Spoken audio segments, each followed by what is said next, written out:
ஜெபிப்போம். நல்ல பிதாவே, உம்மை துதிக்கிறோம் கர்த்தாவே. எதற்குமே தகுதி இல்லாத எங்களை உம்முடைய சன்னதியில் கூட்டிச் சேர்த்த தயவுக்காய் உம்மை ஸ்தோத்திரம் அப்பா. கர்த்தாவே, இம்மட்டும் இவர்களை நீ நடத்தி வந்த கிருபைக்காய் உம்மை ஸ்தோத்திரம் கர்த்தாவே. இனிமேலும் நீரே நடத்த போகிற கிருபைகளுக்காக உம்மை ஸ்தோத்திரம் அப்பா. கர்த்தாவே, உம்முடைய வார்த்தையை கொடுப்பதற்கு கர்த்தாவே, இந்த குடும்பத்தின் வாசலை திறந்து தந்த கிருபைக்காய் உம்மை ஸ்தோத்திரம் கர்த்தாவே. இந்த குடும்பத்தை நீரே ஆசீர்வதியும். உம்முடைய நாமம் மாத்திரம் மகிமைப்படட்டும். இயேசுவின் நாமத்தினால் ஜெபங்கேளும் ஜீவனுள்ள நல்ல பிதாவே, ஆமென். இப்போது நாம் ஆசரிப்பு கூடாரத்தை பற்றி பார்த்துட்டு வரோம். இந்த ஆசரிப்பு கூடாரத்திலே தூண்கள் பற்றி தான் நம்ம பார்க்க போறோம். யாத்திராகமத்தின் புஸ்தகம் 36ஆம் அதிகாரம் 36ஆம் வசனத்தை வாசிக்க. யாத்திராகமத்தின் புஸ்தகம் 36ஆம் அதிகாரம் 36வது வசனம். அதற்கு சீத்திம் மரத்தினால் 4 தூண்களை செய்து. அப்ப முதலாவது ஆசரிப்பு கூடாரம் ஸ்தாபிக்கப்படுவதற்கு தூண்கள் தேவை. அந்த தூண்களை சீத்திம் மரத்தினால் செய்ய சொன்னார். மொத்தம் ஆசரிப்பு கூடாரத்துக்கு 60 தூண்கள். அதுல 4 தூண்களை முதலாவது சீத்தி மரத்தினால் செய்ய சொன்னார். இந்த சீத்தி மரம் காட்டில் இருக்கிற ஒரு மரம். அநேக மனிதரை பிரியப்படுத்தக்கூடிய கனிகளை கொடுத்த ஒரு மரம். மனிதனுக்காகவே பிரோஜனப்படுத்தக்கூடிய ஒரு மரம். இந்த மரத்தை கர்த்தர் தனக்கு பிரோஜனப்படுவதற்காகவும் தேவனுடைய ராஜ்யத்துக்கு பிரோஜனப்படுவதற்காகவும் இந்த மரத்தை கர்த்தர் தெரிந்து கொண்டார். இதே போலதான் இயேசு நம்மையும் ரட்சிக்கப்படுவதற்கு முன்பு மனுஷனுக்கு பிரோஜனமா இருந்த நம்மை, அநேகரை பிரியப்படுத்தக்கூடியவர்களா இருந்த நம்மை இயேசு தெரிந்து கொண்ட நோக்கம் என்னவென்றால், நாம் தேவனுக்கு பிரோஜனமா இருப்பதற்கும் தேவனை பிரியப்படுத்துவதற்கும் கர்த்தர் நம்ம என்ன செய்தார்? தெரிந்து கொண்டார். இப்படி தெரிந்து கொண்ட மரத்தை, இந்த சீத்தி மரத்தை கர்த்தர் முதலாவது காட்டில் இருந்து வெட்டுகிறார். எதை வைத்து வெட்டுகிறார் என்றால், எபிரெயர் நிருபம் 4ஆம் அதிகாரம் 12ஆம் வசனத்தை வாசிங்க. எபிரெயர் 4:12.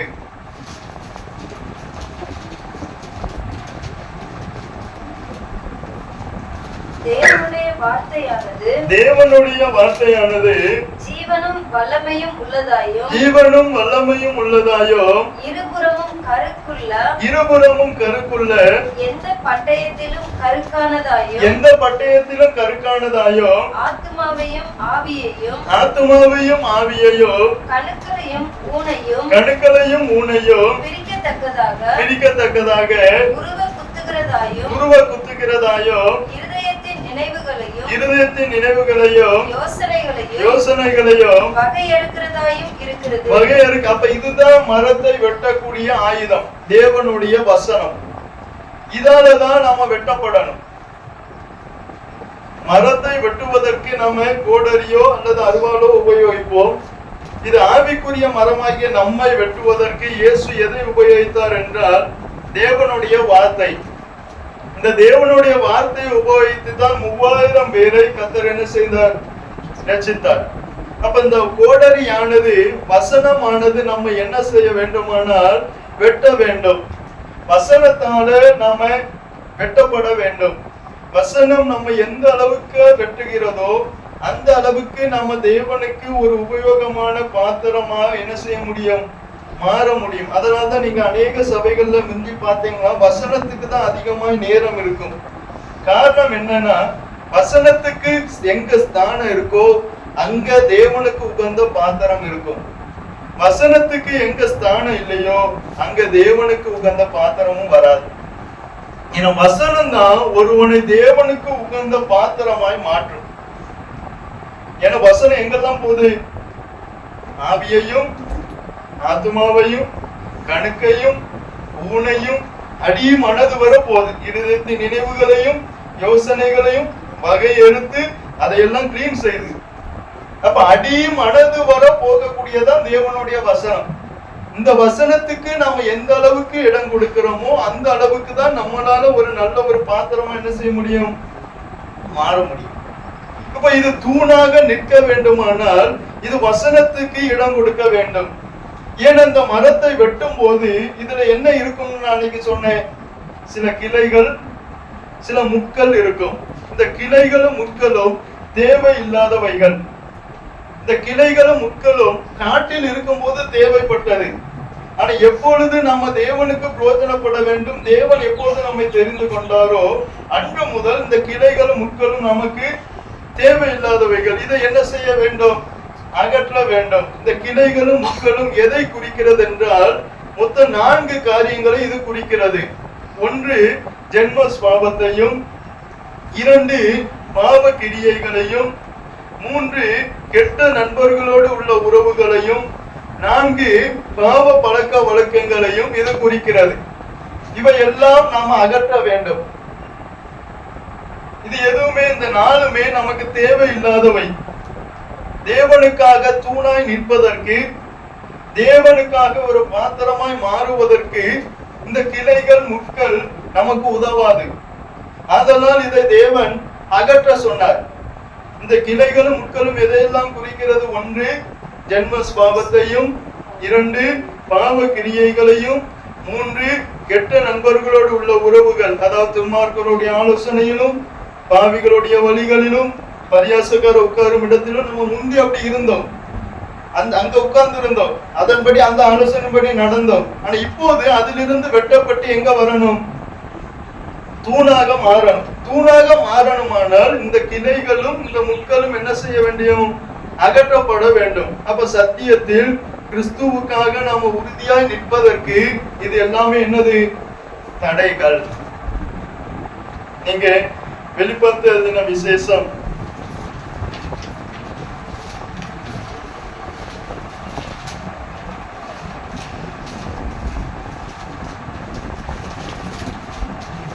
2ஆம் அதிகாரம் 13ஆம் வசனத்தை வாசிங்க.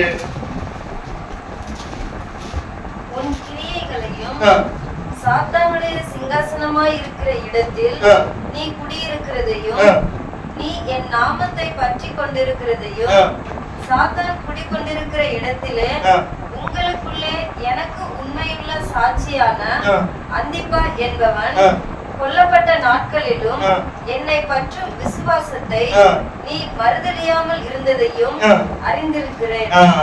அப்ப இதன் மத்தியில, இப்படிப்பட்ட உபத்திரவத்தின் மத்தியில சத்தியத்துக்கு, தேவனுடைய ராஜ்யத்துக்காக அந்திப்பா என்பவன் என்ன செய்தார்? உறுதியா நின்னார். அப்ப நம்ம தேவனுக்காக, தேவனுடைய ராஜ்யத்துக்காக, சத்தியத்துக்காக நம்ம உறுதியா நிக்க முடியாமல் போக இதெல்லாம் தடையாக மாறும். எதெல்லாம் தடையாக மாறும்? நம்முடைய ஜென்ம ஸ்வாபம் தடையாக மாறும். நம்முடைய பாவ கிரியைகள் இதெல்லாம் முந்தி இருந்தது. ஆனா இதெல்லாம் இப்ப என்ன செய்யக்கூடாது? நம்மிடத்தில் அகற்றப்பட வேண்டியவர். இதெல்லாம் அகற்றப்படுவது எதற்கானால் நமக்கு. ஏன்? நாம தேவனுடைய ராஜ்யத்துக்கு பிரயோஜனப்படலாம், அநேகருக்கு ஒரு ஆசீர்வாதமா மாறணும். அப்ப இதெல்லாம் நம்ம அகற்றுகிற பிறகு என்ன செய்யணும்? அந்த மரத்தை நல்ல செதுக்கணும். அந்த மரத்தை என்ன செய்யணும்? வசனம் தான் இவ்வளவு காரியங்களை செய்யும். எது? தேவனுடைய வசனம். எங்க எதுக்கு இடம் இருக்கோ இல்லையோ, வசனத்துக்கு நம்முடைய இருதயத்துல கண்டிப்பா இடம் இருக்கணும். அந்த வசனத்துக்கு நம்முடைய இருதயத்துல இடம் இல்லாத வேலைகள்ல நம்ம இது அகற்றப்பட வேண்டியது அகற்றப்படாது, செதுக்கப்பட வேண்டியது செதுக்கப்படாது. ஏன்னா வசனம் உள்ள போனாதான் அதுதான் இதெல்லாம் கிளீன் பண்ணும். அதனாலதான் எபிரேயர் 4:12 தேவனுடைய வார்த்தையானது வல்லமை உள்ளதாயும் ஜீவன் உள்ளதாயும் இருக்கிறது. அது போய் மரித்த அவயவங்கள் எல்லாம் என்ன செய்யும்? உயிர்ப்பிக்கும். அப்படிப்பட்ட வார்த்தை வசனத்தை நாம கண்டிப்பா என்ன செய்ய வேண்டும்? கேட்க வேண்டும். அப்ப முதலாவது அகற்றப்பட வேண்டியது அகற்றப்படணும், செதுக்கப்பட வேண்டியது செதுக்கப்படணும். அடுத்த அதன் பிறகு தூணாக நிற்கிறதுக்கு என்ன செய்யணும்?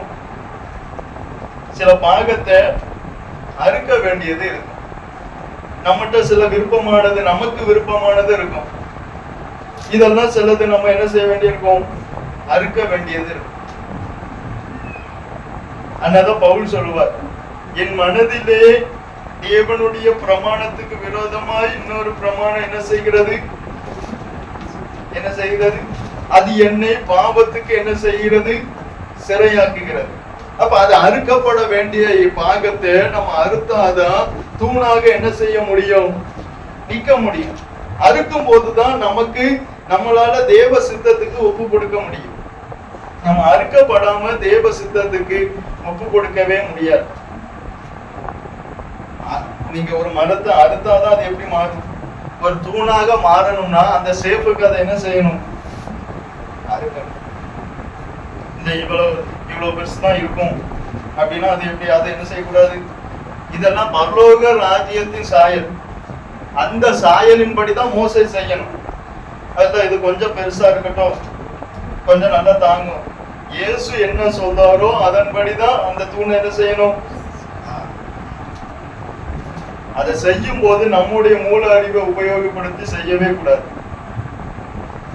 இயேசு என்ன சொல்றாரோ அததான், அதன்படிதான் அந்த ஆசிரிப்பு கூடாரத்தில் உள்ள ஒவ்வொரு உபகரணமும் மாறணும். அப்படிப்பட்ட நம்ம எங்கே இருந்துடலாம்? காட்டிலேயே இருந்திருக்கலாம். காட்டிலிருந்து கர்த்தர் நம்மளை கொண்டு வந்தது அதன் இஷ்ட பிரகாரம் இருப்பதற்கல்ல, அவர் என்ன சொல்லுகிறாரோ அதான் அறுக்கப்படுவது. வேலைக்காரர்கள் அறுக்கப்பட வேண்டிய இடத்துல நல்லா அறுக்கப்பட்டனால்தான் அவர் என்ன சொல்றாரோ அதன்படி செஞ்சாங்க. அந்த மனோ பக்குவம் வரணுமானால் அறுக்கப்பட வேண்டிய இடம் அறுக்கப்படும். அப்பதான் ஏன்னா நம்மகிட்ட சில விருப்பமானது இருக்கும்.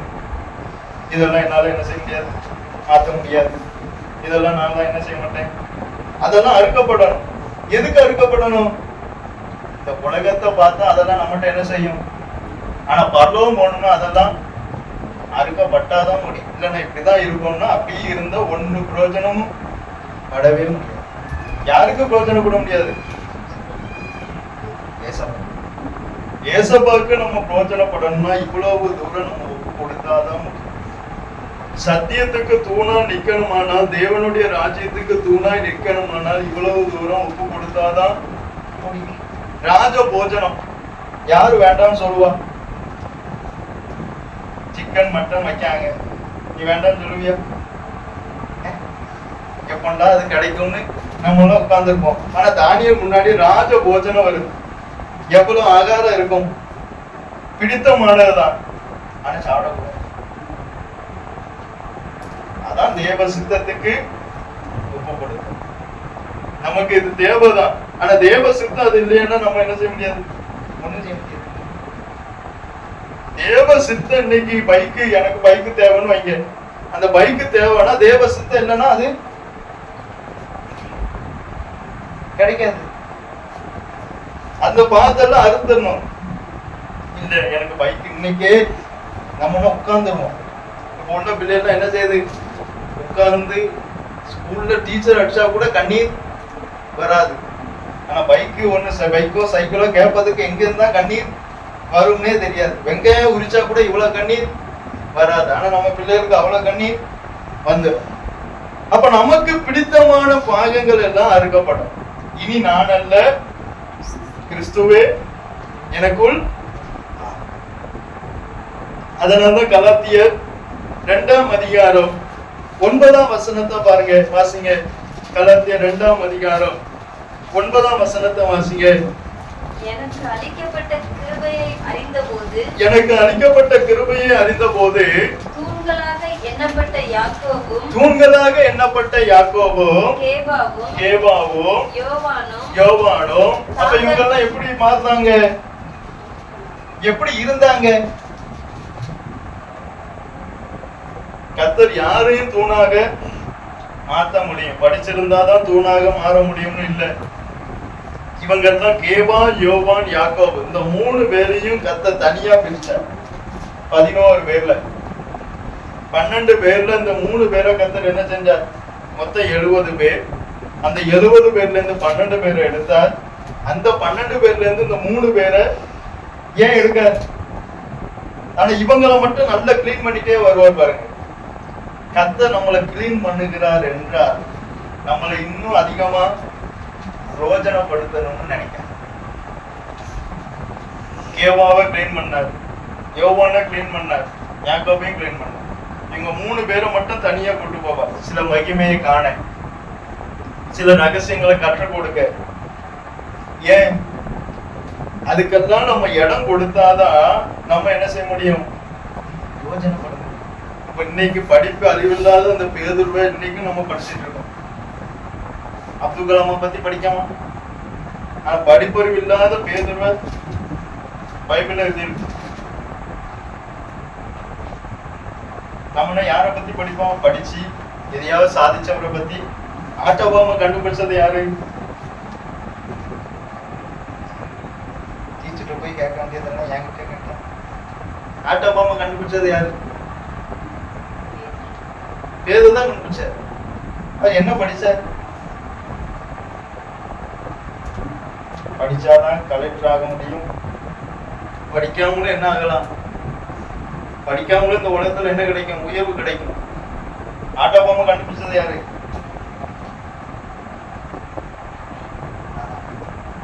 யாரு? ஆட்டோபாம கண்டுபிடிச்சது யாரு? பேதுரு யாரு? தூணாக எண்ணப்பட்ட கேபாவும் யோவானும் யாக்கோபும். இவங்கெல்லாம் தூணா நிக்காங்க தேவனுடைய ராஜ்யத்துக்கு. எனக்கு அளிக்கப்பட்ட கிருபையின்படியே கேபாவும் யோவானும் யாக்கோபும் தூணாக எண்ணப்பட்டவர்கள். அப்ப நம்ம எப்படி எண்ணணும்? தேவனுடைய ராஜ்யம் நிற்பதற்கு, இந்த உலகத்துல ஸ்தாபிக்கப்படுவதற்கு நம்ம ஒரு தூணா நிக்க. இயேசுக்கு சின்ன உபகரணமோ பெரிய உபகரணமோ அதெல்லாம் கிடையாது. தேவனுடைய ராஜ்யத்துக்கு எது எது பிரயோஜனப்படுதோ அதெல்லாம் என்னதான்? பெரிய உபகரணம் தான். அடுத்து வாசிங்க, வெளிப்படுத்தின விசேஷம் 3ஆம் அதிகாரம் 12ஆம் வசனத்தை வாசிங்க. ஜெயம் கொள்ளுகிறவன் எவனோ அவனை என் தேவனுடைய ஆலயத்திலே தூணாக்குவேன். இப்படி செதுக்க, அறுக்க, பண்ண, கிளைகளை வெட்ட, முட்களை வெட்ட எந்த மரம் ஒப்பு கொடுக்கோ, எந்த மரம் ஜெயம் பெறுதோ அந்த மரத்தை தான் ஆலயத்துல தூணாக.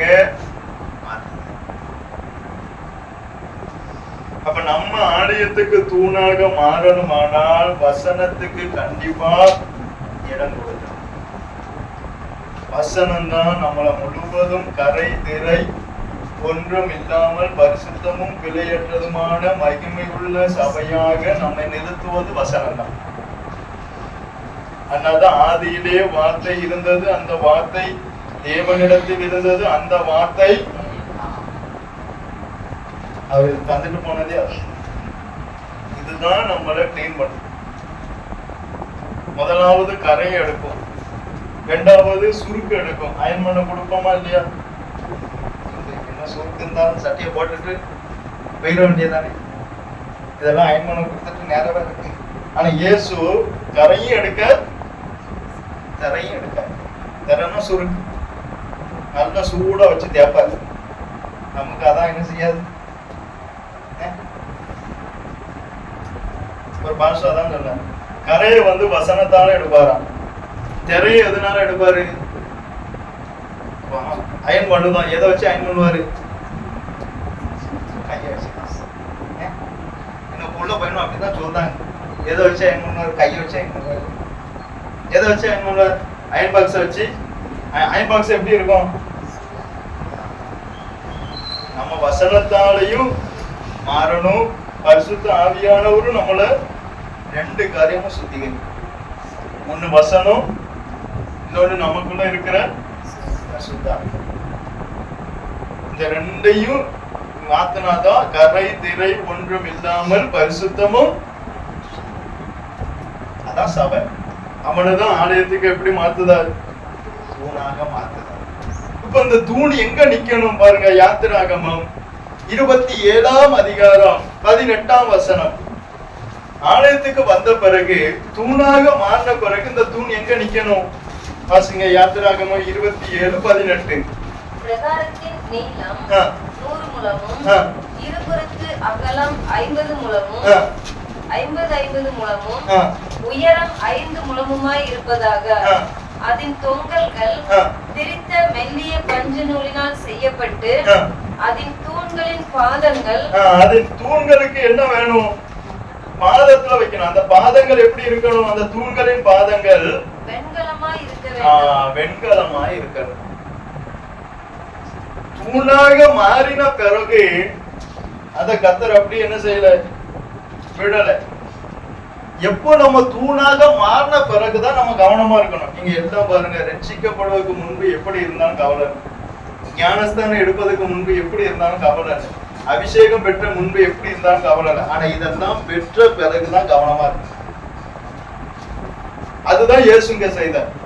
தூணை ரெடி பண்ணிட்டார். ஆனா தூணை ரெடி பண்ணிட்டு இதற்கு ஒரு வெண்கல பாதத்தையும் ரெடி பண்ணுதார். இதான் பரலோகத்தில் உள்ள சாயலுக்கு செய்ய எச்சரிக்கையா இருன்னு சொல்ல காரணம்.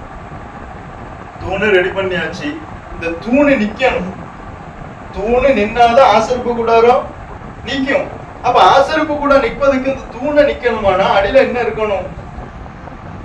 இந்த தூணை மண்ணுல வச்சிட்டோமானால் தாவீது சொல்லுவார், கர்த்தாவே என் ஆத்துமா மண்ணோடு. அது ரொம்ப நாள் நிக்காது. நீங்க வாசிங்க 119ஆம் சங்கீதத்துல இருக்க.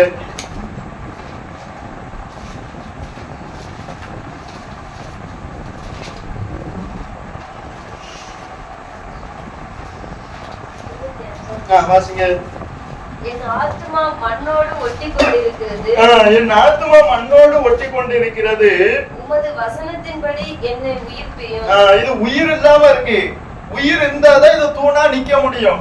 இது உயிர் இல்லாம போக மண்ணு ஒட்டி இருக்கு. அப்ப இந்த மண்ணுக்கும் இந்த தூணுக்கும் ஐக்கியம் வந்துட்டானா இந்த தூணால நிக்க முடியாதுன்னு இயேசுக்கு தெரியுது. அதனால இந்த தூணை அடியில வெண்கல பாதத்தால நிக்க வைனார். ஏன்னா வெண்கலத்துல மண்ணு ஒட்டாது. இந்த மண்ணுக்கும் நமக்கும் ஐக்கியம் இல்லாம இருப்பதற்காக தான் இயேசு நமக்காக என்ன செஞ்சார்? மரித்தார். அந்த விசுவாசத்துல, அந்த எண்ணத்துல நம்ம நிக்கணும். எந்த விசுவாசத்துல? வெண்கலம் மணல். அதான் இயேசு எனக்காக மரித்தார், எனக்காக அடக்கம் பண்ணப்பட்டார், எனக்காக உயிர்த்தெழுந்தார். அவர்களாலதான் எந்த சோதனையிலும் நிக்க முடியும். தூணாக மாறுவதற்கு சில பாடுபடணும். தூணாக மாறின பிறகு சில சோதனைகள் என்ன செய்யும்? இந்த சோதனையின் மத்தியிலும் தூணாக நிற்கும். இயேசு எதனால சோதிக்கப்பட்டார்?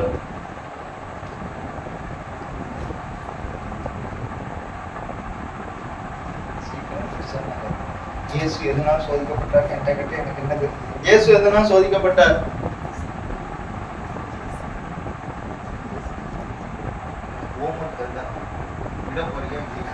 இயேசு எதனால் சோதிக்கப்பட்டார்?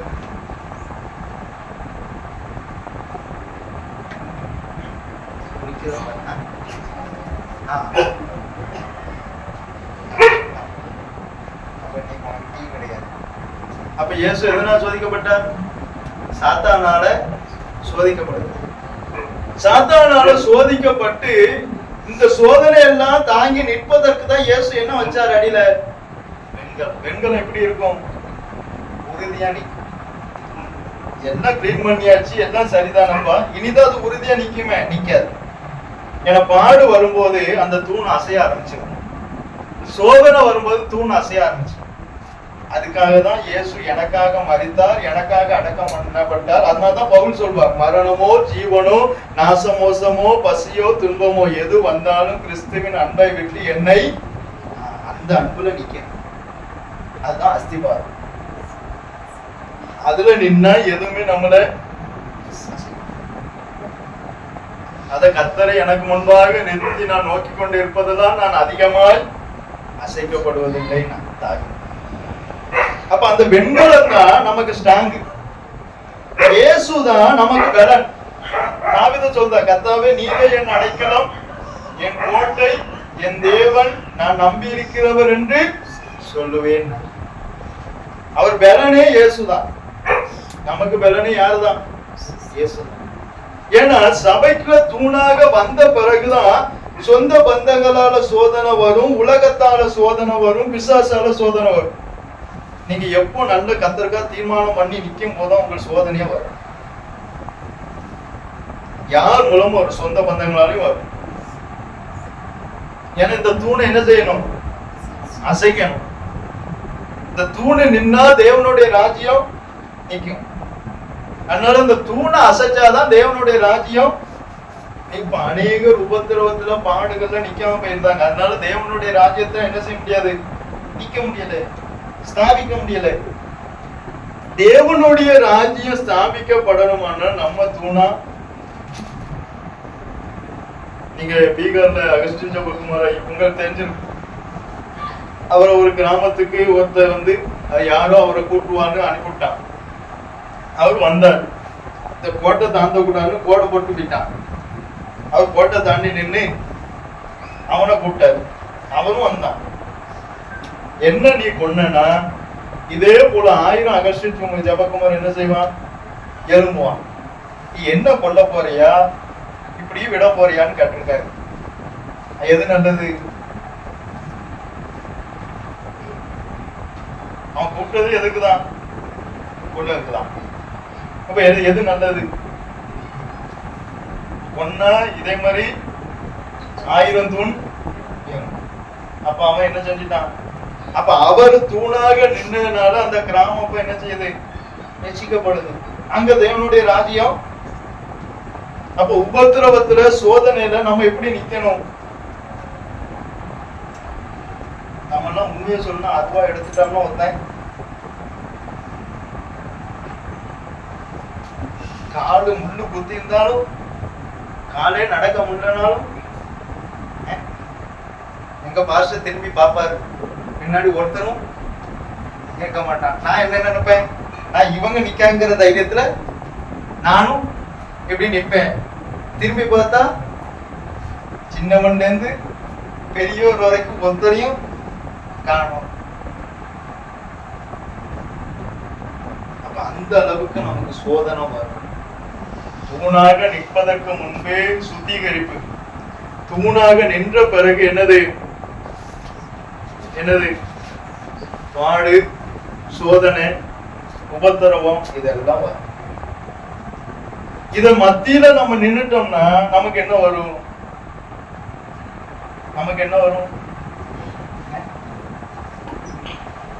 ஏதோ சொல்லுது, என்ன சொல்றது, என்ன வரும்?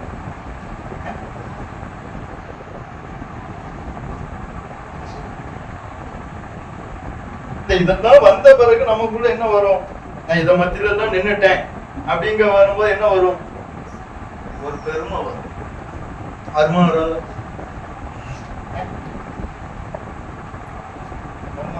வரும். அதுக்காக தான் இயேசு என்ன செய்ய சொன்னார்? யாத்திராகமம் 27ஆம் அதிகாரம் 17ஆம் வசனத்தை வாசிங்க. யாத்திராகமம் 27ஆம் அதிகாரம் 17ஆம் வசனம். சுற்றுப்பிரகாரத்தின் தூண்கள் எல்லாம் வெள்ளியினால் தூண் கட்டப்பட்டிருக்க வேண்டும்.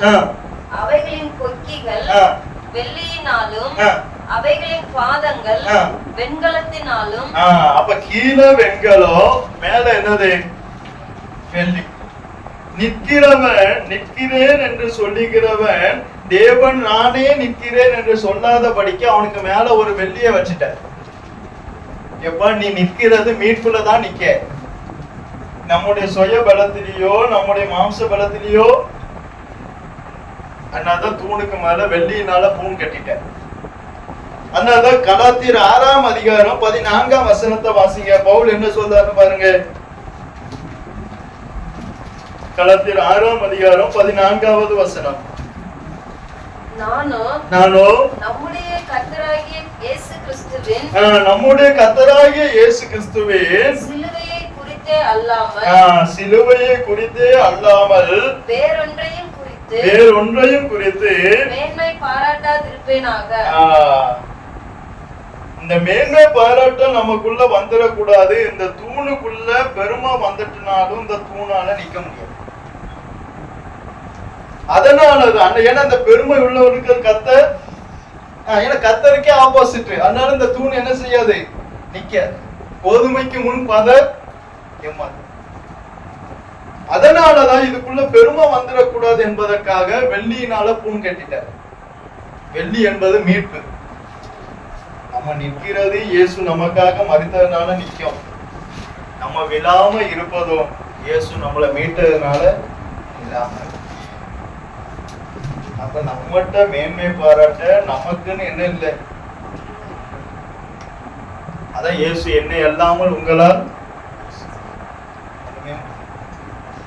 மேல வெள்ளி கீழே வெண்கலம், நம்மகிட்ட ஒண்ணு எல்லாத்தையும் செதுக்கிட்டேன், எல்லாத்தையும் அகற்றிட்டேன். மேன்மை பாராட்ட அதான் இனி நான் அல்ல கிறிஸ்துவே. இதுதான் கிறிஸ்தவ ஜீவியம், இதுதான் தோணும். இவ்வளவு காரியம் இயேசு நமக்காக தியாகம் பண்ணி செய்தார். எப்பவோ மோசைக்கு கற்றுக் கொடுத்தது இன்னைக்கு நமக்கு மர்லோகத்துல அத்தனை தூண்கள் வந்து நிற்கும் போது அடியில வெண்கலம் இருக்கு, மேல வெள்ளி இருக்கணும். இதெல்லாம் இதால நிக்கல, நான் இதுக்காக மறித்ததுனால நிக்க, இதை நான் இவனை மீட்டதுனால இவன் நிக்கான். நம்மளால நிக்கவே முடியாது. கோலியாத்துக்கு முன்பு தான் நிக்க முடியுமா? அவங்க ஹைட் என்ன?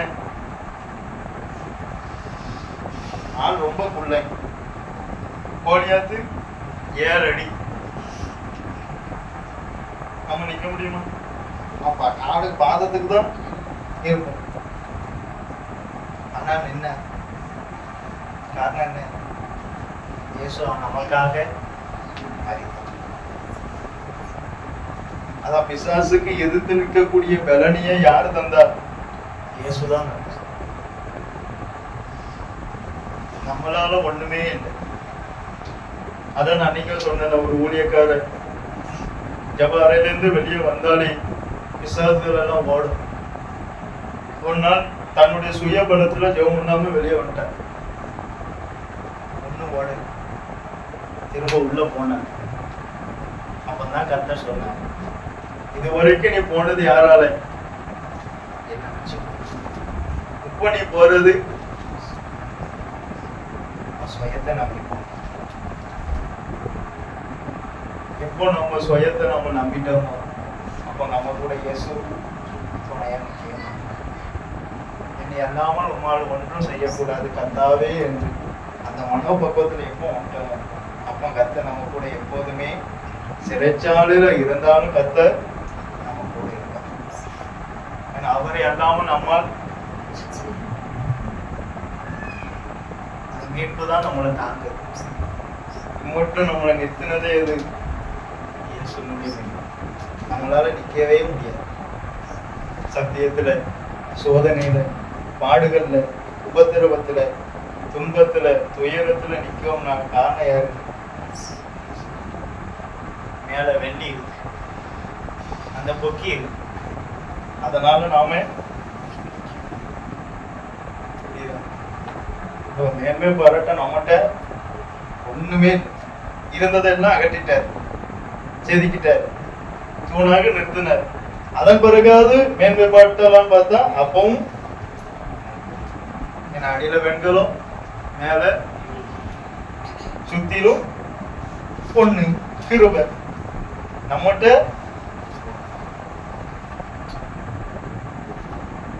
அதான் ஏன் சொல்றோம், அவர்கள் மண்ணென்று நினைவு கூறுகிறார். ஆனா நம்ம என்ன சொல்லுவோம், நீ மண்ணா இருக்கிறாய். மண்ணுக்கும் நமக்கு என்ன வச்சுட்டாரு? அடியில ஒரு கேப்பே வச்சுட்டாரு. நம்ம மண்ணுக்கு போறவங்களே இல்லை, இங்க விதைக்க தான் படுதோம். நம்மள என்ன செய்தாங்க? ஜென்ம சரீரம் விதைக்கப்படும், அது ஆவிக்குரிய சரீரமாய் இருந்து. இது ஒரு விதை, ஒரு விதை விதைச்சா அது என்னைக்காவது ஒண்ணா என்ன செய்யும்? முளைக்குமா? முளைக்காத? முளைக்கும். இதே போல இயேசு வரும்போது நம்ம முளைச்சு அவருக்கு நேரம் போவோம். நம்ம ஒரு விதை தான், இந்த சரீரம் ஒரு விதை.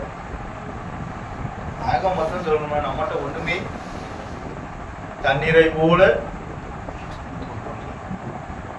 அந்த அளவுக்கு அர்ப்பணிச்சிட்டோம். அந்த அளவுக்கு அர்ப்பணிச்சாதான் தூண் நிற்கும். உள்ள ஒண்ணுமே என் எலும்புகள் எல்லாம் நம்மளை தூணா மாற்றுவதற்கு அவர் அவ்வளவு தூரம் அர்ப்பணிச்சிருந்தார். தண்ணீரை போல என் எலும்புகளை எல்லாம் அவர் ஓடாயிட்டார், நம்மளை தூணா நிப்பார். அந்த அளவுக்கு அர்ப்பணிச்சிருந்தார். அப்ப அவருக்காக நம்ம என்னெல்லாம் செய்யலாம்?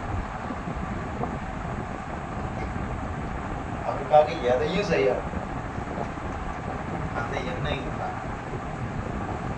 இயேசு எனக்காக மரித்தார், எனக்காக அடக்கப்பட்டார், தண்ணீரை போல அவருக்காக நம்மளால என்னமும் ஜெபிப்போம். நல்ல பிதாவே, உம்மை துதிக்கிறோம் கர்த்தாவே. எதற்குமே தகுதியில்லாத எங்களை உடைய சன்னதியை கூட்டி சேர்த்த தயவுக்காய் ஸ்தோத்திரம் அப்பா. நாங்கள் இம்மட்டும் நிற்பதற்கு கர்த்தாவே நாங்கள் அல்ல அப்பா கர்த்தாவே, நீர் எங்களுக்காய் மரித்தீர் கர்த்தாவே, எங்களுக்காய் உடைய மீட்பை கொடுத்தீர் அப்பா கர்த்தாவே. எங்களில் ஒன்றுமே இல்லை கர்த்தாவே, உம்மாலே நாங்கள் நிற்கிறோம் கர்த்தாவே.